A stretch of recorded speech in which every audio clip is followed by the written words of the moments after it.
आताच एका राजकारणावर बोलणार आहे. कारण जेव्हा आपण गावागावामध्ये प्रचार करणार आहोत तेव्हा प्रत्येक वेळेस आपल्यासोबत काही ना काही त्यांच्या प्रचारामध्ये सगळे सभा ऐकल्यात.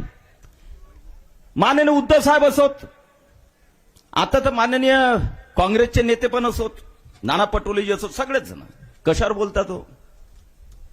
एकच शब्द त्यांच्याजवळ आहे आणि तो काय शब्द वापरतात? गद्दार.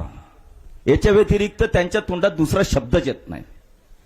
आणि त्या गद्दारांनी दुसऱ्याला गद्दार म्हणा यापेक्षा शोकांतिका दुसरी कोणती असूच शकत नाही. मग तुम्ही म्हणाल गद्दार कसं काय? तर लक्षात घ्या, 2019 ऑक्टोबरची निवडणूक भारतीय जनता पार्टी शिवसेनेने एकत्रितपणे लढवली आणि तुम्हीच आणि जनतेने 163 सीट ज्या आहेत त्या भारतीय जनता पार्टीने शिवसेनेला दिल्यात आणि पूर्ण बहुमत जे आहे ते युतीला दिलं. लोकांचे काही चुकलं का? जनतेचं कुठं चुकलं का? जनतेनं आपलं काम केलं. पण त्याच वेळेस पहिली गद्दारकी त्यांच्या डोक्यामध्ये आली आणि मग काहीतरी खोटं नाटक सांगत.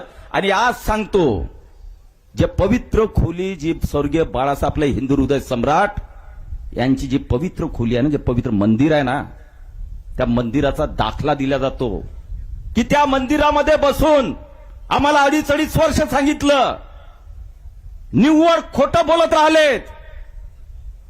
कारण बाळासाहेब एकवचनी होते, तुम्हाला असे शब्दच दिले नव्हते.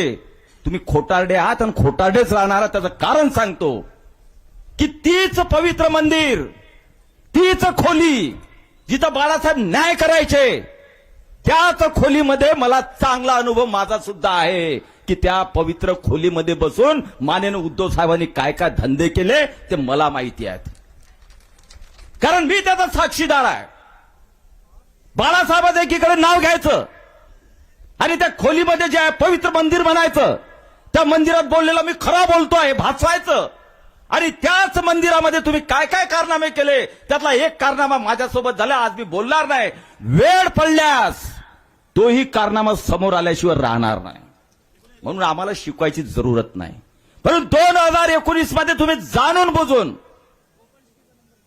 जाणून बुजून युतीसोबत गद्दारी केली आणि काँग्रेसच्या मांडीवर जाऊन बसले. आणि ती पहिली गद्दारी जी आहे ती 2019 ची तुम्ही केली. ती सुधारण्याचं काम, ती व्यवस्थित करण्याचं काम